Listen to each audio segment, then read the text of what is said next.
Hello बच्चों, welcome to Rajiv classes.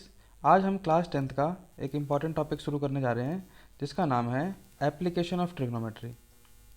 Application of trigonometry एक ऐसा चैप्टर है जहां पर हमें ये पता लगता है कि हम ट्रिग्नोमेट्री को अप्लाई कहाँ करते हैं। ओके, तो आज हम बेसिकली इसके जो टर्म्स है सिर्फ वही जानेंगे। एप्लीकेशन ऑफ ट्रिग्नोमेट्री में मेनली हमारे पास तीन टर्म्स हैं।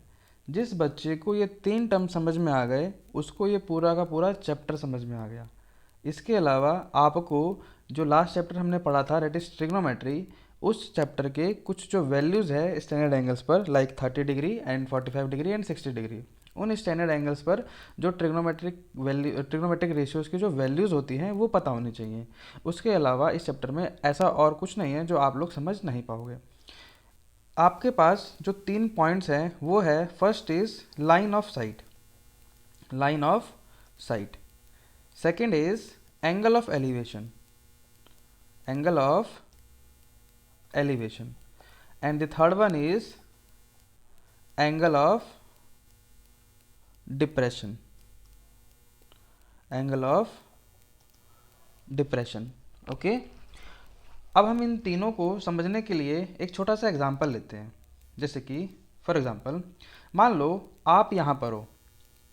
ओके, आप यहाँ पर हो मीन्स आप अगर किसी चीज़ को देखोगे तो आप किससे देखोगे? अपनी आंखों से।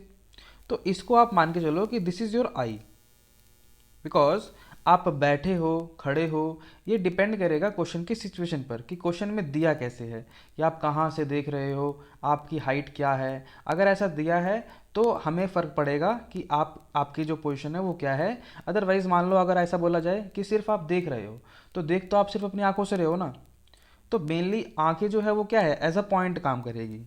तो हमें अपनी मर्जी से नहीं मान के चलना है कि मान लो मेरी हाइट 6 फीट है तो मैं 6 फीट से देखूंगा, किसी की हाइट 4 फीट है वो 4 फीट से देखेगा। जी नहीं, जब तक कि जो ऑब्जर्वर है मीन्स जो देखने वाला है उसके बारे में स्पेसिफिक इन्फॉर्मेशन ना दी गई हो, हम उसे एज अ पॉइंट मानेंगे, कंसिडर करेंगे। ओके, तो ये मान लो हमारी आंखें हैं।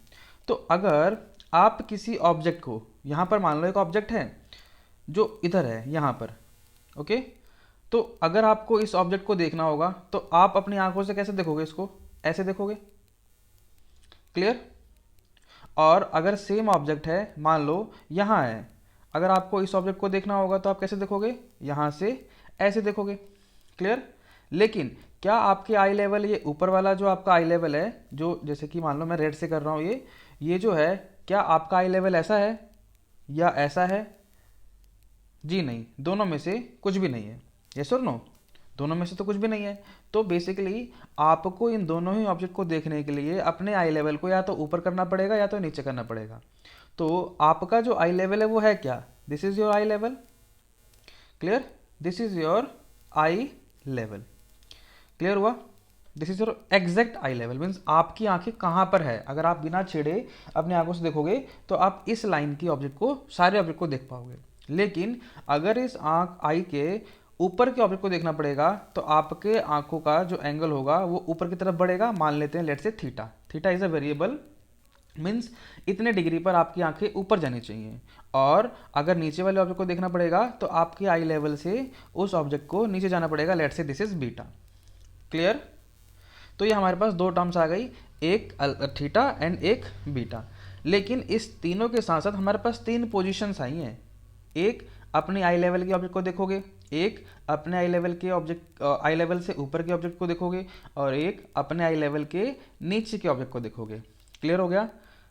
इन्हीं इस छोटे से डायग्राम के अंदर ही इस तीनों वर्ड्स का मतलब आपको पता लग जाएगा। कैसे? देखो, जो आपका आई लेवल है मीन्स ये है, ये हमारा आंखों का एग्जैक्ट पोजीशन था। दूसरी बात, अपने जो आंख आई है, आप जिस लाइन पर उसको देख रहे हो मीन्स ऑब्जेक्ट को देख रहे हो। क्लियर? आपको अगर ऊपर वाले की बात करूं तो आप अपनी आंखों से कैसे देख रहे हो? इस लाइन पर देख रहे हो। तो this is called line of sight. What? Line of sight. Clear हुआ? This is line of sight. Wait, मैं इसको क्लियर कर देता हूँ। This is called line of sight. अब लाइन ऑफ साइट जो है वो फिक्स थोड़ी है। लाइन ऑफ साइट का मतलब है कि आपकी आंखें किस तरफ देख रही है। किस तरह से देख रही है। ऊपर देख रही है तो this is line of site, नीचे देख रही है तो ये भी आपका लाइन ऑफ साइट हो जाएगा। क्लियर हो गया? ओके। लेकिन अब देखो दो पोजीशन थी, एक ऊपर एक नीचे, तो अगर आपके आई लेवल और लाइन ऑफ साइट, अगर आपका ऑब्जेक्ट ऊपर है, this is object and this is also object and this is observer. Observer means आप जो देख रहे हैं। तो अगर आपका ऑब्जेक्ट जो है आपके ऑब्जर्वर से ऊपर है, मीन्स जो देखने वाला है और जिसको वो देख रहा है, तो जिसको देख रहा है अगर वो ऊपर है, तो जो इनके बीच में जो एंगल बनेगा, इस एंगल को बोलते हैं एंगल ऑफ एलिवेशन। क्लियर हुआ? और अगर इसको नीचे देख रहे हैं तो ये जो बनेगा, ये बनेगा आपका एंगल ऑफ डिप्रेशन। क्लियर हुआ? तो हमारे पास दो चीज़ें हैं, एक एंगल ऑफ एलिवेशन है, एक एंगल ऑफ डिप्रेशन है।